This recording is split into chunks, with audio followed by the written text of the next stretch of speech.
Hey, what's up, VC? It's Steve again. It's time for another hard rock and metal update. The last couple days, I have found some really cool stuff, so I figured I'd just do a quick video and show you what I ran across. A couple of these are pretty common fare, but then there's some other ones that I took a chance on, and I'm pretty happy with what I found. So, first up, this is just one that I was missing from the collection. It's Night Ranger 7 Wishes. I've talked about Night Ranger before. They were kind of a good hard rock band that had a couple songs really blow up and just, I think, kind of ruin their sound after that. I haven't heard their most recent couple of albums, but you know, it's one of those bands that I liked early on. And even their hits with Sister Christian, and there was one other hit off of that album that was really good, or that was really popular. I do like those songs, and even when they went more the pop metal route, I still kind of liked them. They still had the heaviness, they still had some good guitar with really good songs. They just kind of changed their sounds to meet the demands of MCA, and just kind of fell off from there, but this still a good album. 7 Wishes. Some great songs on here. Definitely worth having in your collection. And I picked it up for like $1.50. So next up, Crawler. A couple people in the VC have shown this. I bought this because of them. I have seen this album. This particular one has been sitting in my record store, or one of the spots I have at a record store, for probably a year and a half, and I've looked at it a bunch of times, and I never latched onto it. And then I've seen 2 different people in the VC show it, and it's a pretty good hard rock album. 70s hard rock. It's from '77, and it's another good one. This one's a white label promo. And like I said, it sat there for like a year and a half, and finally they went to clear out some of their bins. They wanted like $8 for it, and they marked it down in their markdown bin for $1.86. So when I saw it in the markdown bin, that kind of motivated me to just grab it. So it's not something that I'll spin a lot, but it's one of those albums that I'll throw in every once in a while just to check it out.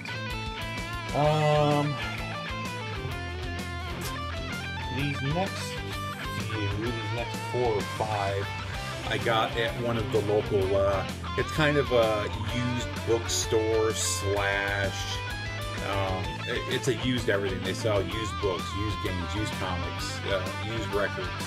And they just started selling some, recently just started selling new vinyl as well, and they've got some decent prices.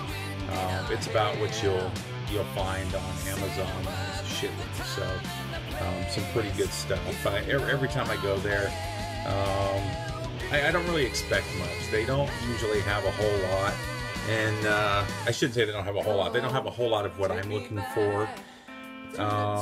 Their prices are generally pretty good, but rumor has it one of the employees that was working there was cherry picking the albums before they made it out, and was selling them online. And that person that was rumored to be doing that no longer works there. So miraculously, a bunch of good albums are showing up in the bins again. So I ran across 4 or 5 that kind of surprised me, so I picked them up. So the first one's 220 Volt.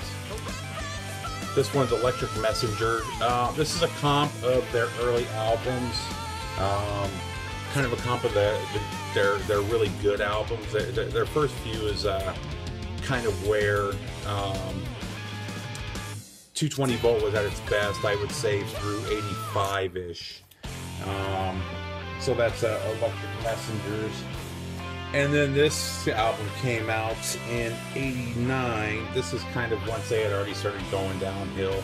There's still some songs on here I like, but you know, the late '80s 220 Volt just wasn't as good as the band that was putting out work in the early '80s. You know, which, I mean, that was just kind of the '80s. You know, I mean, those of us that lived through it, a lot of those killer bands from the '70s and '80s started getting pushed in certain directions by MTV and by by the music industry, their labels, and their music just went to shit.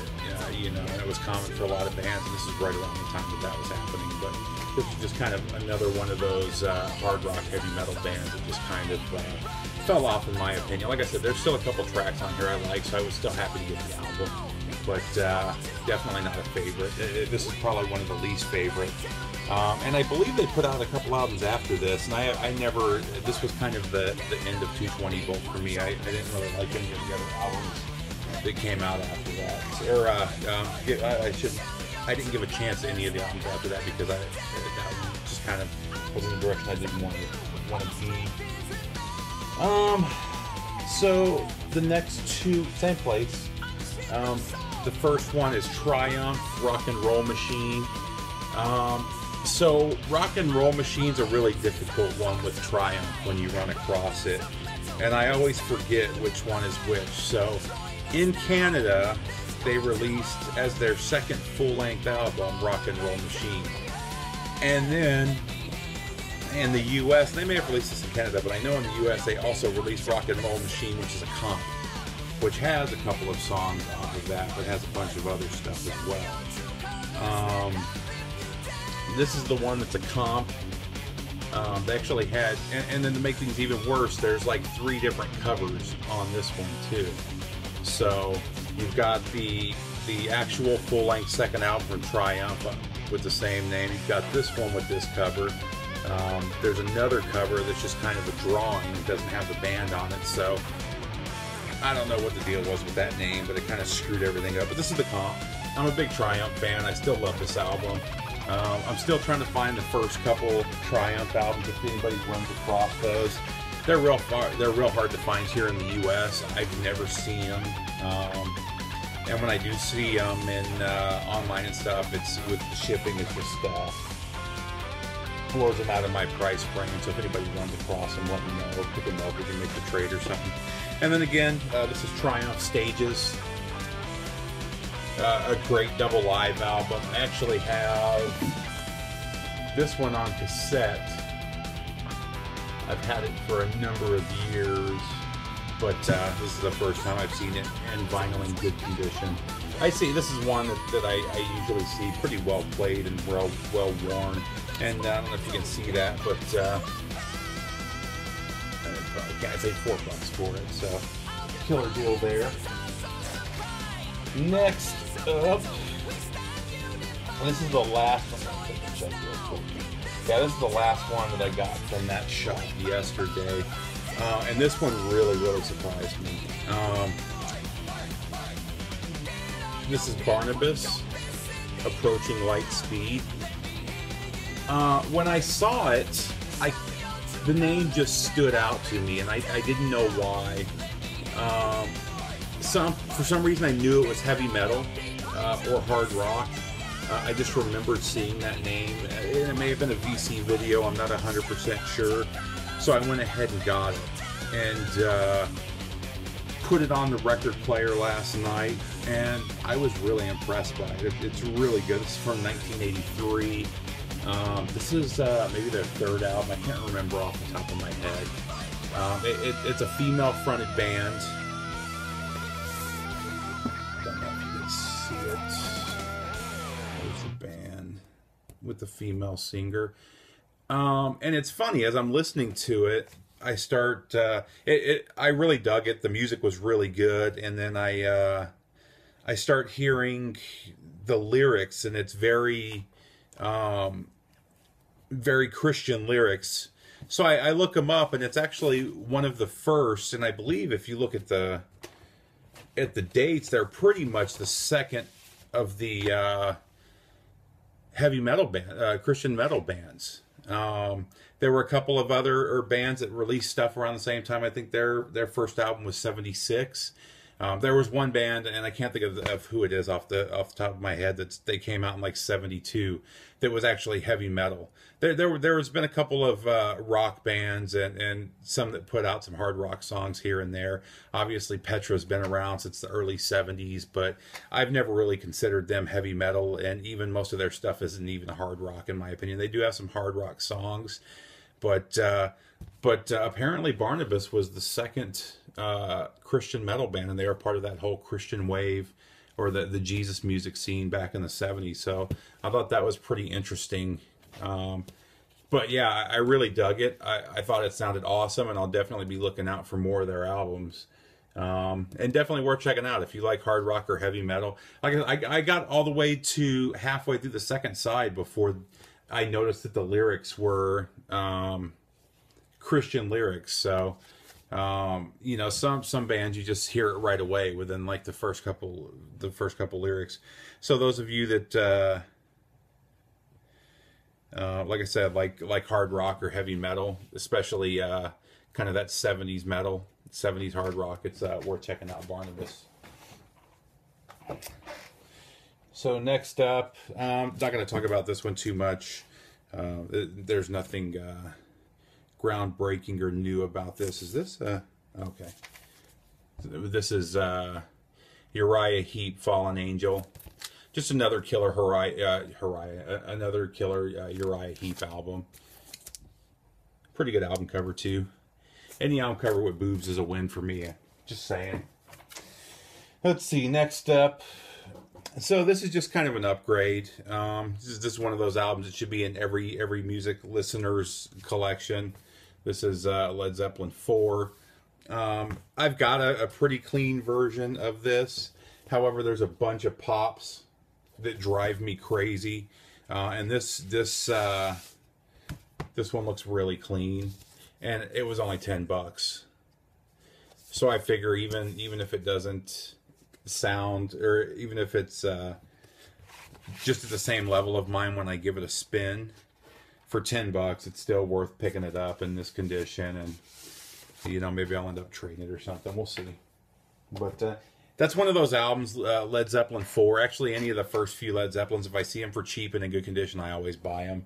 It doesn't matter if I have 5 or 6 copies of it, which I don't. I usually keep one, and if it's some special pressing, I'll keep multiple pressings. But and then I'll usually trade them or sell it. So, and it's usually a trade. I've probably sold, in the last 5 years, I have probably sold 3 albums.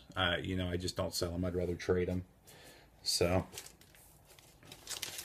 And actually, that might change because I just picked up some stuff that I am going to put on the YouTube buy sell page, but that's just because I ended up picking up some stuff and decided not to keep it. So I'll put those up for trade if anybody wants to trade, but if not, then I'll price them as well.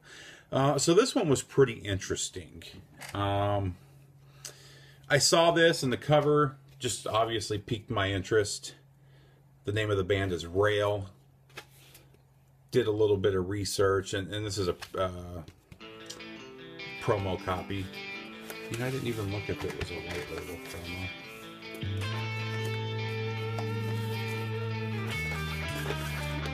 No, it's just a promo copy on Passport Records.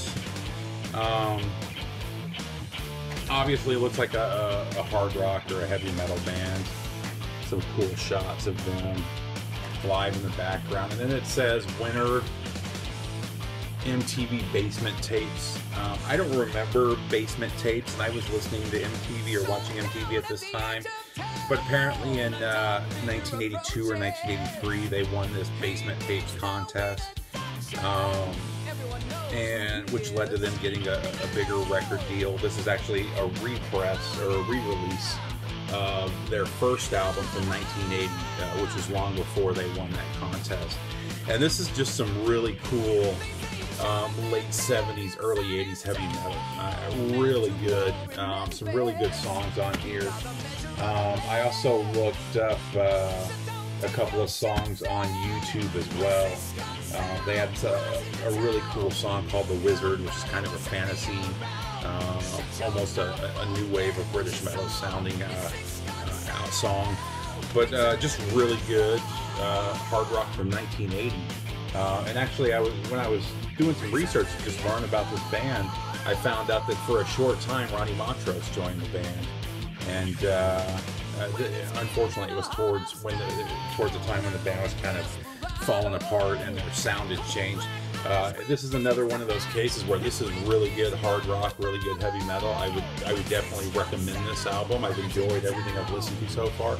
I haven't listened to the whole album, so I don't know that the B-side is as good as the A-side, but just some killer songs I thought starting off. But then I started listening to some songs from their second and third album once they won this MTV award, and all of a sudden they introduced these synths, and they kind of went to that pop metal sound that, like I mentioned earlier, that all the bands were going to, and I think just kind of destroyed the band. I think if they would have stuck with this real gritty sound of this first album, I think they would have been successful for a lot longer. But then when they switched over, every song I heard just kind of, I just kind of made that face as I was listening to it. So I would definitely recommend this album. Maybe the other two not so much. So that was Rail. This last one is very, very interesting. So the name of the band is White Witch, and this album is called A Spiritual Greeting. It's on Capricorn. I can't remember what year this was. 1974. This album is kind of a weird mix. There's definitely some hard rock songs that are very cool, but then there's also some almost acid rocky songs. There's some, it's just a weird mix of like four or five sounds. It's still good. I really like, I listened to the whole album and really dug the whole thing, but it's just there's some trippy psych elements to it, some acid elements to it, definitely some hard rock elements to it. Definitely worth checking out. It's some different stuff.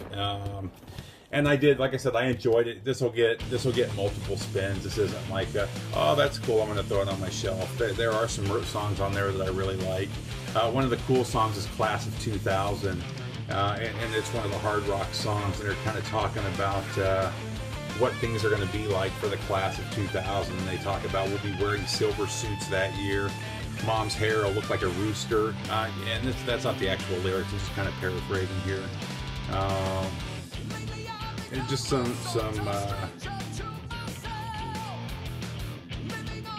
Dad still hits the weed, but us kids don't smoke pot anymore to get high.